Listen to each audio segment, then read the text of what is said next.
नमस्कार प्रिय दर्शकों, जय श्री राम। आज एक बार फिर आपका स्वागत है। दोस्तों, अगर आप अपने जीवन में रोज कुछ नया सीखना चाहते हो तो हमारे इस चैनल को सब्सक्राइब जरूर करें। दोस्तों, आज की जो कहानी है यह बहुत ही ज्ञानवर्धक और बहुत ही मोटिवेशनल है। आज के वीडियो में हम बात करेंगे कि आखिर पत्नी की वह कौन सी 3 चीजें होती है जो हर पुरुष को देखना चाहिए। दोस्तों, जो पुरुष अपनी पत्नी की इन 3 चीजों को देखता है वह अपने जीवन में कभी भी गरीब नहीं रहता। उसके घर में सदा माँ लक्ष्मी का वास रहता है और माँ लक्ष्मी की कृपा दृष्टि उनके ऊपर सदैव बनी रहती है। दोस्तों, आज के इस वीडियो में हम यही जानेंगे आखिरकार पत्नी की वह कौन सी चीज है जो हर पुरुष को देखना चाहिए। एक छोटी सी कहानी के माध्यम से हम जानेंगे आखिरकार वह कौन सी 3 चीजें हैं जो हर पुरुष को अपने पत्नी की देखनी चाहिए। दोस्तों, से पहले आप सभी से निवेदन है, यदि चैनल पर आप लोग नए हैं तो कृपया करके चैनल को सब्सक्राइब कर ले, क्योंकि दोस्तों हम अपने चैनल पर रोजाना ऐसे ही ज्ञानवर्धक और मोटिवेशनल वीडियो लाते रहते हैं। तो दोस्तों, शुरू करते हैं आज की यह प्यारी सी वीडियो और इस प्यारी सी कहानी को और जानते हैं कि पत्नी की वह कौन सी 3 चीजें हैं जो हर पुरुष को अपनी पत्नी की देखनी चाहिए। दोस्तों, एक बार की बात है, किसी गांव में एक आदमी रहता था। दोस्तों को आदमी अपनी पत्नी से बहुत परेशान था, क्योंकि उसकी पत्नी अपने पति से बात बात पर लड़ाई झगड़े करती रहती थी। उसके घर में एकदम कंगाली छा गई थी। खाने के लिए घर में ना ही कोई दाने थे, ना ही पीने के लिए पानी और न पहनने के लिए वस्त्र। दोस्तों, इस रोज रोज के कलह से वह पुरुष अपनी पत्नी से परेशान हो गया था। दोस्तों, एक दिन की बात है, वह आदमी अपने घर से जंगल की तरफ निकल जाता है। दोस्तों, जंगल में जाते जाते हैं उस आदमी को एक साधु से मुलाकात होती है। तो तब वह आदमी और साधु के पास बैठ जाता है और वहां पर बैठकर रोने लगता है। तब वह साधु उस आदमी से पूछते हैं कि पुत्र, आखिरकार तुम्हें हुआ क्या है, तुम क्यों रो रहे हो। दोस्तों, तब वो आदमी उस साधु से बताता है कि महाराज, मेरे घर में मैं, मेरी पत्नी और मेरे 2 छोटे छोटे बच्चे रहते हैं, लेकिन मेरी पत्नी मेरी कोई भी बात नहीं मानती है। बात बात पर मुझसे लड़ाई झगड़े करती है, जिसके वजह से मेरा छोटा सा बिजनेस था वह भी बंद हो गया। अब हम घर में दाने दाने के लिए मोहताज है। हमारे घर में खाने के लिए कुछ नहीं है, पीने के लिए पानी नहीं है और पहनने के लिए वस्त्र नहीं है। लेकिन मैं अपनी पत्नी को समझाता हूँ कि घर में लड़ाई झगड़े ना करें, लेकिन इसके बावजूद भी वह घर में रोज कलह करती है। इस वजह से मैं बहुत दुखी हूँ और बहुत परेशान हूँ, इसलिए ही मैं घर छोड़कर आपकी शरण में आया हूँ। दोस्तों, तब वह साधु महाराज उस आदमी को बोलते हैं कि पुत्र रो मत, आज मैं तुम्हें ऐसे 3 चीजें बताने जा रहा हूँ जो पुरुष अपनी पत्नी की इन 3 चीजों को बेशर्म होकर देखता है। वह अपने जीवन में कभी गरीब नहीं रहता और ना ही उसके घर में कभी लड़ाई झगड़े होते हैं। उसके बिजनेस में सदैव तरक्की होती है। दोस्तों, तब वह साधु महाराज उस आदमी को बताते हैं, मैं तुम्हें जो 3 चीजें बताने जा रहा हूँ उन 3 चीजों को गांठ बांध लेना। दोस्तों, तब वो आदमी उस साधु महाराज की बातें बहुत गौर से सुनता है और साधु महाराज से बोलता है कि प्रभु, आप मुझे जल्द से जल्द बताइए वह कौन सी 3 चीजें हैं जो हर पुरुष को अपनी पत्नी की देखनी चाहिए। दोस्तों को साधु महाराज उस आदमी को एक कहानी सुनाते हैं और बताते हैं कि किसी नगर में एक सेठ रहा करता था। उस सेठ का बहुत बड़ा व्यापार था। उस सेठ के घर में सेठ से और उसकी पत्नी रहते थे। उस सेठ और सेठानी में आपस में बहुत प्रेम था। उनके घर में कभी भी लड़ाई झगड़े, किसी प्रकार का कोई कलह नहीं होता था, इसलिए उनके घर में सदैव माँ लक्ष्मी का वास रहता था और उनके बिजनेस में दिन दूनी रात चौगुनी तरक्की होती थी। उस सेठ और सेठानी में इतना प्रेम था कि आस पड़ोस वाली भी उनके इस प्रेम को देखकर जल भूल जाया करते थे। दोस्तों, उस सेठ और सेठानी की इस प्रेम की मिसाल है, हर गांव वाले देते थे। ऐसे कर करके उस सेठ और सेठानी की बात उस गांव के राजा तक भी पहुंच जाती है। दोस्तों, जब यह सेठ सेठानी की बात उस राजा के पास पहुंचती है तो राजा भी उनकी प्रेम की मिसाल की दात देते हैं। हमारे गांव में सिर्फ एक ही पुरुष और स्त्री ऐसे हैं जिनके घर में कभी में लड़ाई झगड़े नहीं होते हैं। उन दोनों में आपस में इतना प्रेम है कि जितना मैंने आज तक अपनी जिंदगी में कभी भी नहीं देखा। दोस्तों, एक बार की बात है, वो राजा पूरे नगर में ढिंढोरा पिटवाते हैं और कहते हैं कि इस राज्य में जितने भी लोग हैं सभी लोग अपने अपने घर में दिया जलाकर रखेंगे। राजा की रानी अपने राजा से पूछती है कि महाराज है, आखिरकार आप सभी के घर में दिया क्यों जलवा रहे हैं। दोस्तों, तब वो राजा और रानी की बात सुनकर रानी से बोलता है कि दीपक प्रेम की निशानी होती है। जिसके घर में दीपक जलता है उसके घर में सदैव ही प्रेम बना रहता है। और मैं चाहता हूँ कि जो प्रेम सेठ और सेठानी के बीच में है वही प्रेम हमारे इस नगर में, हमारे इस राज्य में सभी पतियों और पत्नियों के बीच में हो। इसलिए मैं हर घर में दीपक जलाना चाहता हूँ। दोस्तों, राजा के सैनिक पूरे नगर में ढिंढोरा पीटते हैं और बोलते हैं कि सभी के घर में रात भर दीपक जलना चाहिए। दोस्तों, राजा की बात मानकर सभी नगरवासी अपने अपने घर में दिया जलाते हैं। लेकिन जैसे ही आधी रात होती है हम सभी के घर के दीपक बुझ जाते हैं, लेकिन उस सेठ और सेठानी के घर के दीपक कभी भी नहीं बुझते हैं। क्योंकि दोस्तों, जो सेठानी थी वह अपने घर का दीपक इसलिए नहीं बुझने देना चाहती थी क्योंकि दीपक प्रेम की निशानी होती है और उस सेठ और सेठानी का प्रेम बरकरार रहे इसलिए वह दीपक को जलाकर रखती थी। लेकिन दोस्तों, जो सेठानी थी वह अपने मनमानी काम करती थी। उसका जो मन करता था वही काम करती थी।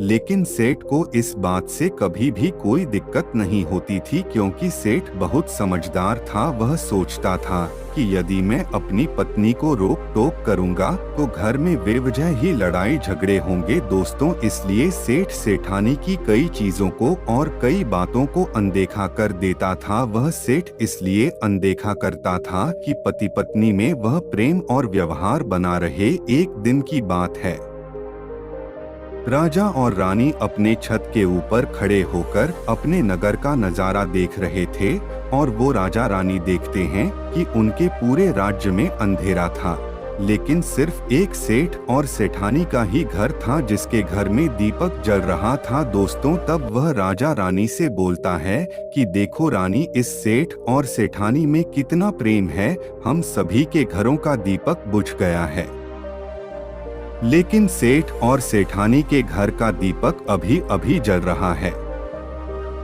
इसका मतलब यह है कि इस सेठ और सेठानी में बहुत ही ज्यादा प्रेम है। दोस्तों, तब वो रानी अपने राजा से बोलती है कि महाराज जी, सेठ और सेठानी में जो भी प्रेम है वो सेठानी समझदार है इसलिए सेठ के घर में प्रेम है। दोस्तों, जब वो राजा रानी की बात सुनता है तब वो रानी से बोलता है कि नहीं महारानी, यहाँ पर सेठ बहुत ज्यादा समझदार हैं, इसलिए उनके घर में कभी भी लड़ाई झगड़े नहीं होते हैं। रानी बोलती है कि सेठानी समझदार है। राजा बोलते हैं कि नहीं, सेठ समझदार हैं। तो सेठ और सेठानी की बात को लेकर राजा और रानी में बहस होने लगती है। तब राजा बोलता है कि देखो, हमें बहस करने की जरूरत नहीं है, क्यों ना हम दोनों की एक परीक्षा ले ले, जो परीक्षा में पास होगा वही समझदार होगा। दोस्तों, राजा की इस बात से रानी सहमत हो जाती है और उन दोनों की परीक्षा लेने के लिए तैयार हो जाती है। तब राजा अपने महल में जाता है और अपनी दासी को बुलाता है और दासी से बोलता है कि तुम उस सेठ के पास जाओ और जो जो प्रश्न मैं तुमसे बोल रहा हूँ वह तुम सेठ को बोलना। दासी बोलती है, ठीक है महाराज। दोस्तों, वह दासी राजा की बात सुनकर उस सेठ के पास जाती है। उसी समय उस सेठ की पत्नी बाजार गई होती है कुछ सामान लेने के लिए। दोस्तों, तब वह राजा की दासी उस सेठ से बोलती है कि सेठ जी, मैं राज्य महल से आई हूँ, मुझे राजा साहब ने भेजा है। दोस्तों, तब वह सेठ उस दासी से बोलता है कि बताइए मैं आपकी क्या सेवा कर सकता हूँ।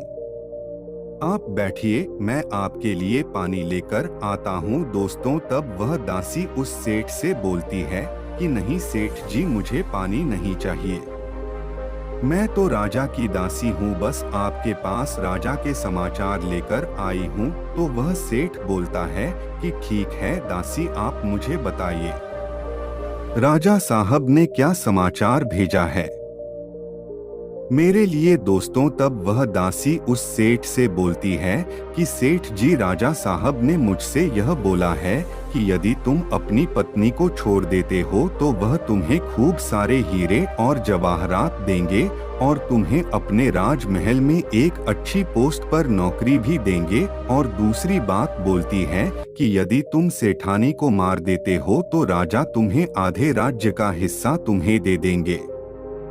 दोस्तों, वह सेठ उस दासी की बात सुनकर उस दासी के ऊपर बहुत क्रोध करता है और उसको उल्टे पैर ही भगा देता है और बोलता है कि मुझे किसी चीज की जरूरत नहीं है, मेरे पास इतनी चीजें हैं जिसमें मैं और मेरी पत्नी का जीवन अच्छे से कट जाए। तुम जाके अपने राजा को बोल दो कि यह कदापि नहीं हो सकता जो वह राजा सोच रहा है, ऐसा कभी भी नहीं होगा, मेरे जीते जी। दोस्तों, तब वह दासी उस सेठ की बात सुनकर अपने महाराज के पास जाती हैं और महाराज को सारी बातें बता देती हैं।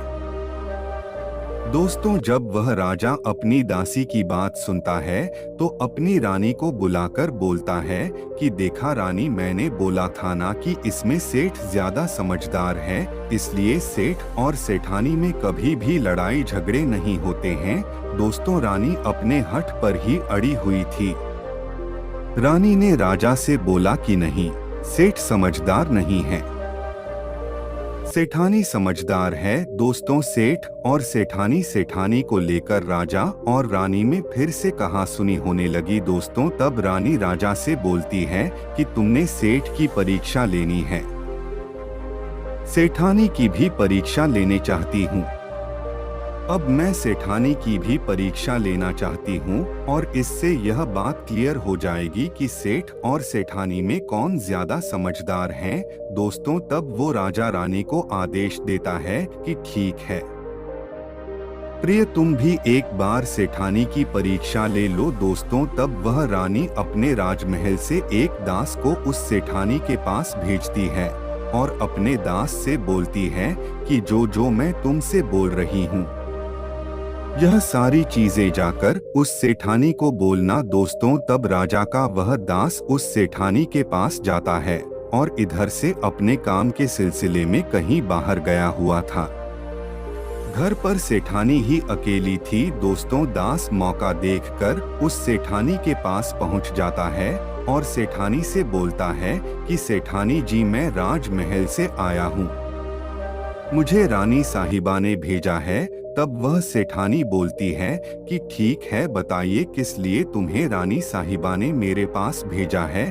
दोस्तों, तब वह दास उस सेठानी से बोलता है कि रानी साहब ने बोला है कि यदि तुम अपने पति को छोड़ दोगे तो वह तुम्हें बहुत सारी हीरे जवाहरात देंगे और यदि तुम अपने पति को मार दोगे तो तुम्हें वह अपने राज्य का आधा हिस्सा दे देंगे। दोस्तों, दास की बात सुनने के बाद वो सेठानी तैयार हो जाती है और बोलती है कि ठीक है, यदि रानी साहिबा अपने राज्य का आधा हिस्सा मुझे देंगी तो मैं अपने पति को मार दूंगी।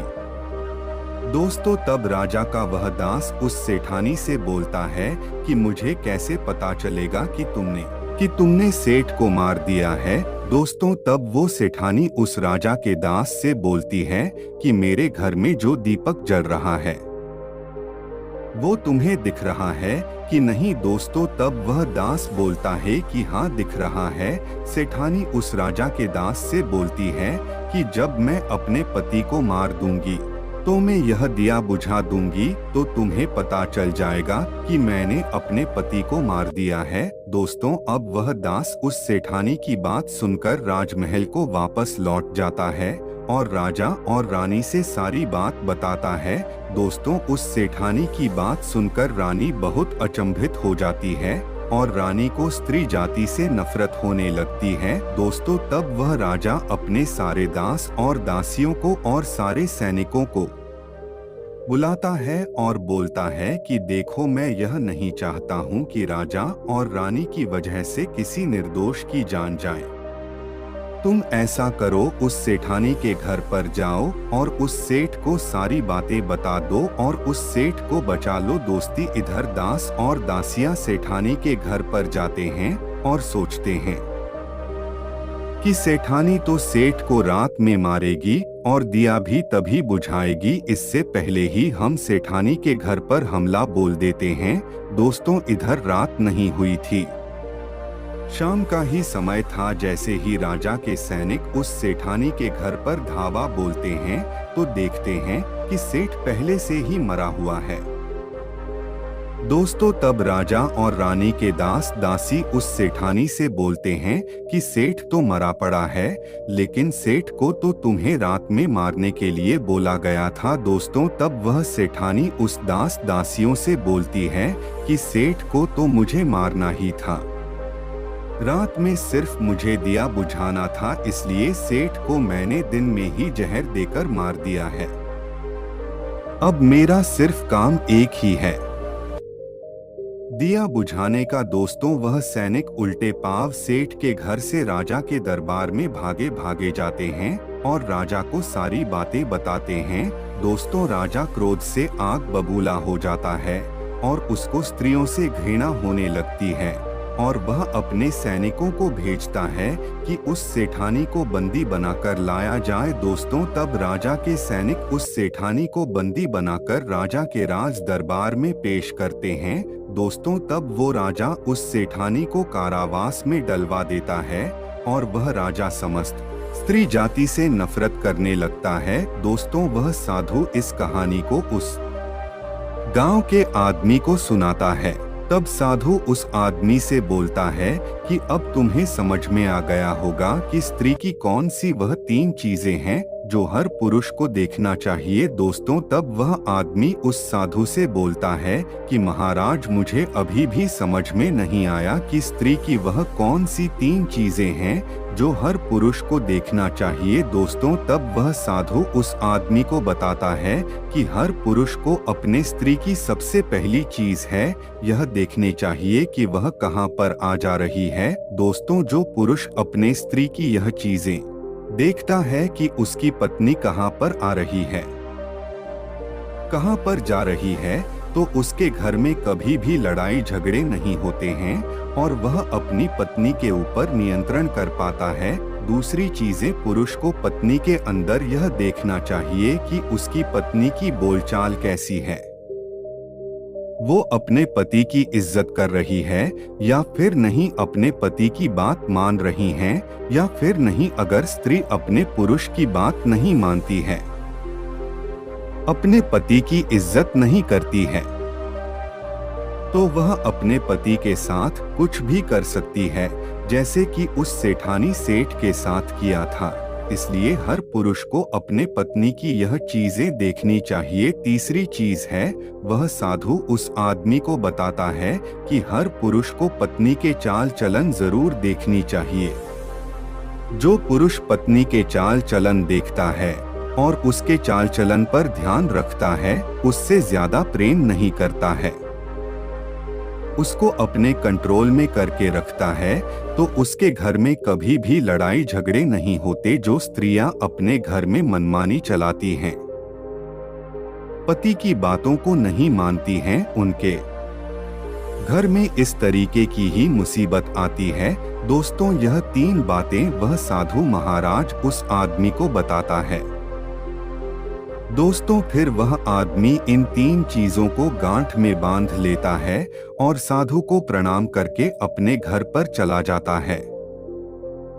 दोस्तों मैं उम्मीद करता हूँ इस कहानी से आपको बहुत कुछ सीखने को मिला होगा। आप सबका बहुत बहुत धन्यवाद। राधे राधे। जय श्री कृष्णा।